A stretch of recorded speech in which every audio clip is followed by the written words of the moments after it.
Saudara-saudaraku yang dari Sabang sampai Merauke, dukung Biji Palala dengan buka channel Biji Palala, dan supaya Biji Palala ini bisa berbagi ke seluruh masyarakat Nusantara ini.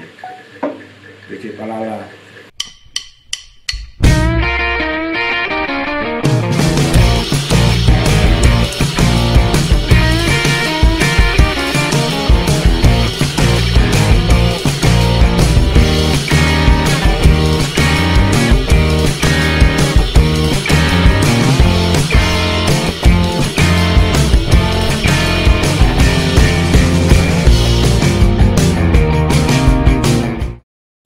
Assalamualaikum warahmatullahi wabarakatuh. Pada sahabat-sahabatku dari Sabang sampai Merauke, kita mendatangi seorang bapak siapa namanya Pak?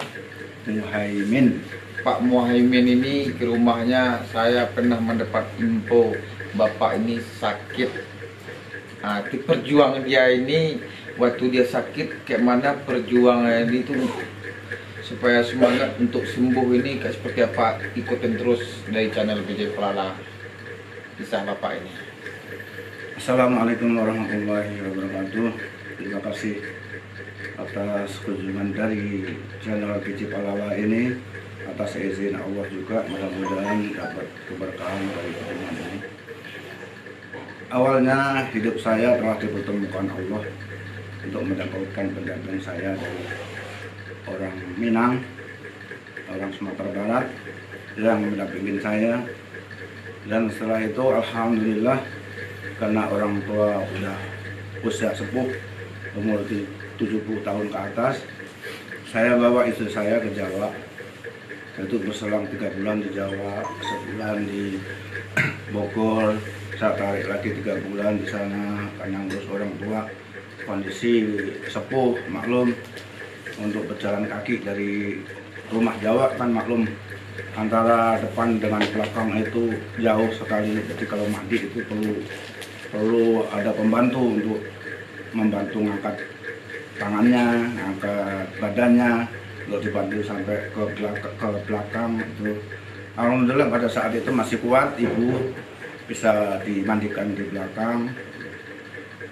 3 bulan ke sini alhamdulillah dengan pertolongan perawatan dari istri saya juga bisa berjalan lancar.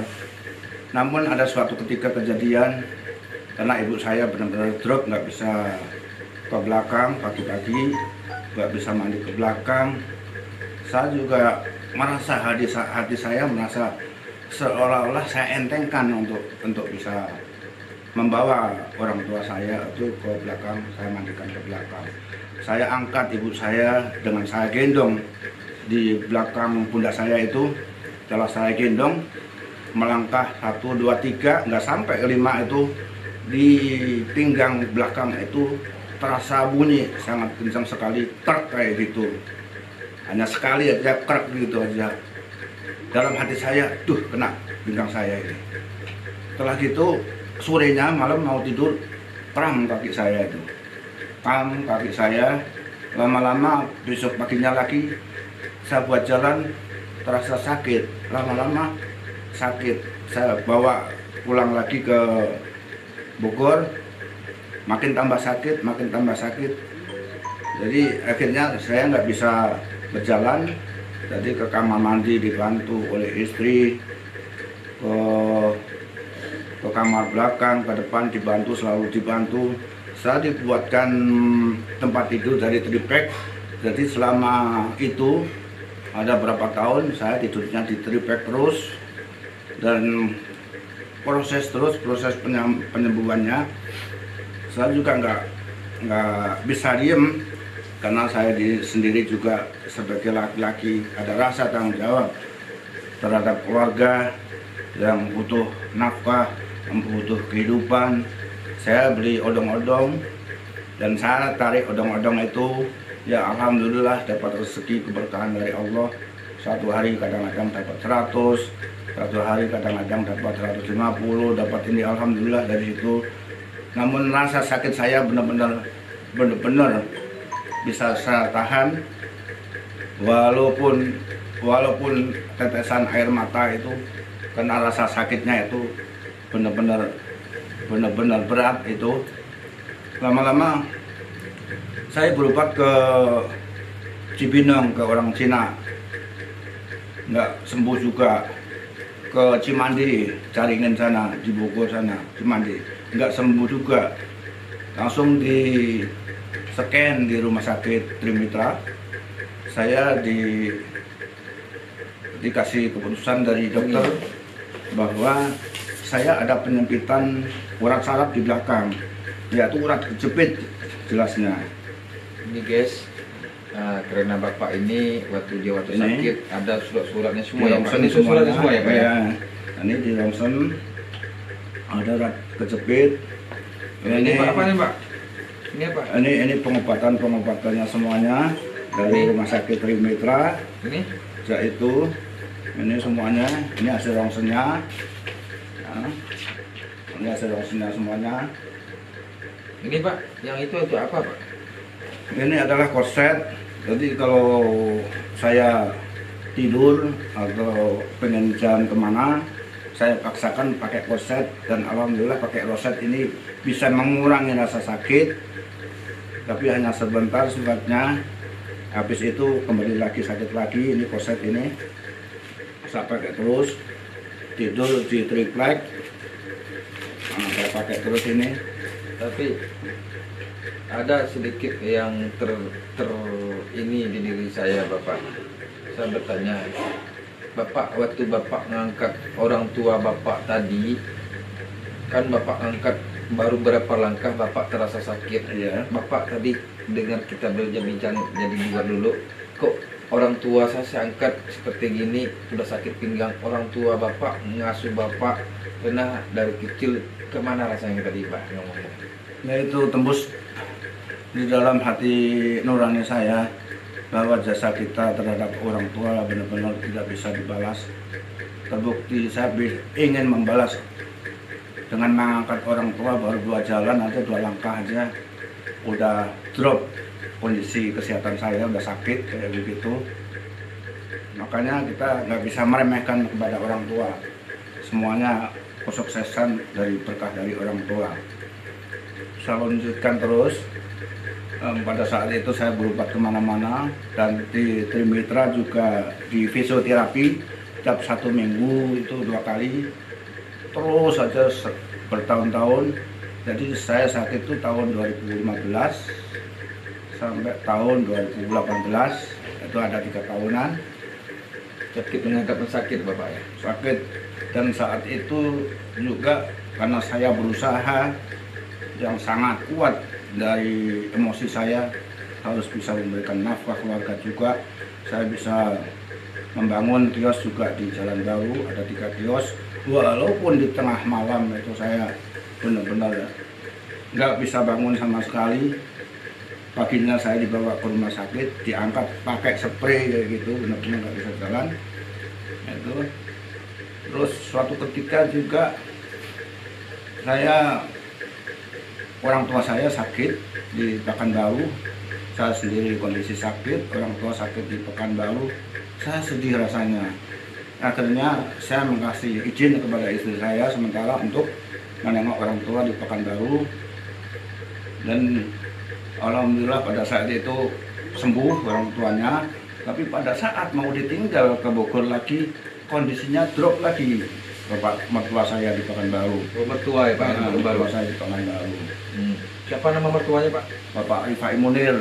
Orang mana dia Pak? Orang asli dari Bukit Tinggi. Orang asli Bukit Tinggi. Nah, ini Bapak ini guys, ada keunikan Bapak ini. Bapak ini orang Jawa, apa namanya Pak? Sepuh, Blora, bisa dikatakan kota minyak itu. Bapak ini orang Cepu, tapi istrinya orang Padang. Bagaimana dari Bapak seorang orang Jawa punya istri orang Minang Pak? Bagaimana tanggapan rasa kasih sayang Bapak orang Minang itu sama Bapak, Bapak sama dia? Bagaimana rasanya Pak? Ya, ada suatu perbedaan yang saya terima dengan perbedaan itu, karena perbedaan itu adalah berkah. Dari cara-cara penyajian, kalau orang Jawa kalau tidak makan tempe, istilahnya tempe sayur udah cukup. Tapi kalau orang Padang, kalau mejanya belum penuh makanan, belum Ibaratnya kalau orang Padang itu laki-laki adalah raja, dia duduk manis, nasi udah datang sendiri, lauk datang sendiri, alhamdulillah ya kan, itu keberkahan. Jadi ya alhamdulillah diberikan jodoh, diberikan pendamping dari orang Sumatera Barat ini, dan Allah yang memilihnya. Jadi Bapak, saya tanya dulu, waktu Bapak pergi ke Minang, ke Sumbar, ke tempat mertua Bapak, apa kesan-kesan di Minang itu yang Bapak rasain? Ya awalnya dari rumah sini saya merasa saya kan usianya udah di atas 60. Kalau istri saya di atas 40, ada perbedaan usia. Informasi dari istri saya ke Padang bahwa suaminya usianya tua. Namun begitu saya pergi ke Padang, orang lingkungan masyarakat Padang itu sungguh kagum, sangat kagum. Melihat saya, mana yang katanya suaminya Rifda ini tua, ini masih muda gitu. Ya alhamdulillah, karena kita sendiri juga bisa memanage diri kita sendiri, kesehatan kita sendiri, dan untuk itu hubungan kepada Allah diberikan kesehatan, bisa ketemu saudara-saudara yang di Sumatera Barat semuanya. Saya bertanya sama Bapak, waktu Bapak sakit itu kesembuhan dari Bapak, titik-titik Bapak kesembuhan itu dari mana, Pak? Ya kembali lagi kepada cerita saya. Waktu orang tua mertua saya itu sakit, ya istri saya menengok ke orang tua masih sendiri. Namun waktu istri saya mau balik lagi ke Bogor, orang tua saya di Pekanbaru, mertua saya di Pekanbaru itu drop sakit, masuk ke rumah sakit lagi, sehingga kebingungan rasanya pada saat itu. Dengan spontan itu kebingungan. Istri saya suruh pada saat di bandara, gimana Pak? Apa saya balik lagi ke Pekanbaru? Waktu itu di bandara Soekarno-Hatta sini. Apa langsung balik ke Bogor? Jangan, pulang ke Bogor dulu. Setelah pulang ke Bogor, saya angan-angan di dalam hati minta petunjuk Allah juga. Gimana kondisi saya kayak begini, orang tua sakit, di perjalanan nggak dekat antara Bogor dan Pekanbaru gitu. Akhirnya saya kuatkan niat saya untuk menengok orang sakit, karena menengok orang sakit dalam hati saya adalah ibadah yang sangat besar, pahalanya besar. Maka saya tekadkan kalau memang Allah memberikan keputusan apa adanya, saya terima dengan ikhlas. Saya berusaha untuk ikhlas menerima apa yang diberikan Allah di dalam perjalanan. Saya niatkan untuk berangkat ke Pekanbaru untuk menengok mertua saya yang lagi sakit. Bapak lagi sakit juga ya? Ya saya lagi sakit juga, ke kamar mandi aja saya nggak bisa. Saya terengah-engah sakit sekali itu. Namun pada saat itu benar-benar saya paksain untuk berangkat itu. Kalau memang apa yang terjadi di tengah jalan ada sesuatu hal yang tidak saya inginkan, ya saya terima ikhlas. Itu dari Allah. Terus saya berangkat dengan Grab dari Bogor sampai ke bandara. Saya tidur di dalam Grab itu, masih tidur terus sampai di bandara. Kan ada kursi yang untuk usianya 60 tahun. Saya tidur di situ aja, udah tidur. Begitu naik pesawat ke sana, udah enak. Bisa duduk di pesawat itu, bisa enak. Begitu masuk lagi di bandara Pekanbaru sana, enak. Terus dijemput sama saudaranya sampai di rumah, duduk dengan orang tua saya, dengan mertua saya Pak Rifai itu. Duh, kok nggak ada rasa sakit di pinggang. Mertua saya juga, ngobrol-ngobrol kok sehat.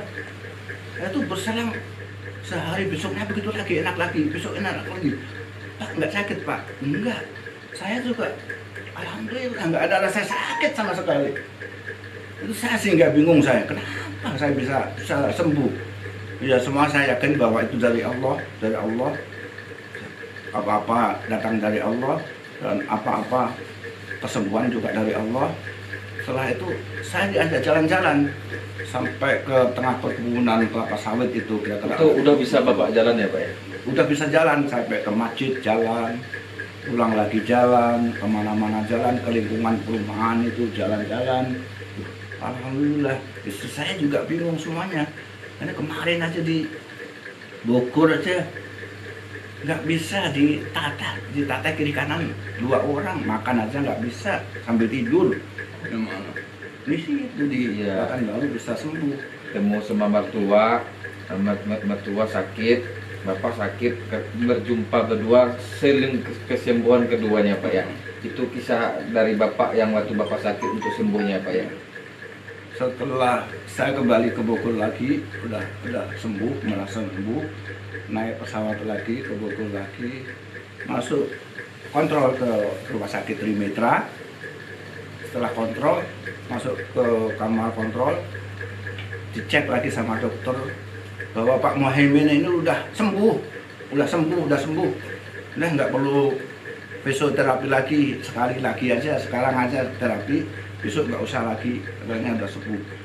Itu menjadikan obsesi bagi saya atau energi bagi saya itu untuk lebih yakin bahwa saya itu dapat kesembuhan dari Allah Subhanahu wa Ta'ala.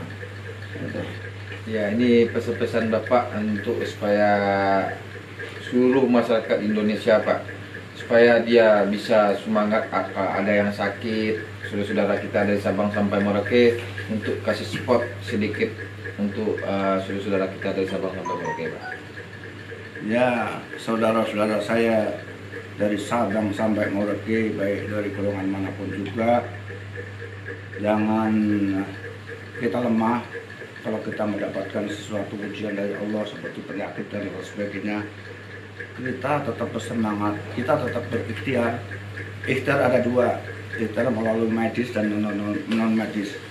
Jangan berhenti ikhtiar kita secara lahiriah dan secara batiniah. Kita juga jangan berhenti untuk berzikir kepada Allah, untuk sholat selalu kepada Allah, untuk baca Quran, bermunajat, meminta perlindungan kepada Allah, minta kesembuhan Allah. Dan kita yakin di dalam hati, kita yakinkan, kita tetapkan dalam hati, pasti Allah akan menolong, pasti Allah akan menolong. Ya, seperti itulah sahabat-sahabatku dari Sabang sampai Merauke, udah ada pesan-pesan dari Bapak ini untuk para masyarakat dari Sabang sampai Merauke. Nah, kita berbincang-bincang Bapak tadi udah cukup sekian dulu waktu udah untuk memudahkan untuk saudara-saudara kita dari Sabang sampai Merauke itu mau opaat berbincang-bincang kisah perjalanan waktu Bapak ini sakit. Ya cukup sekian dulu ya Pak ya. Oke, terima kasih. Assalamualaikum warahmatullahi wabarakatuh.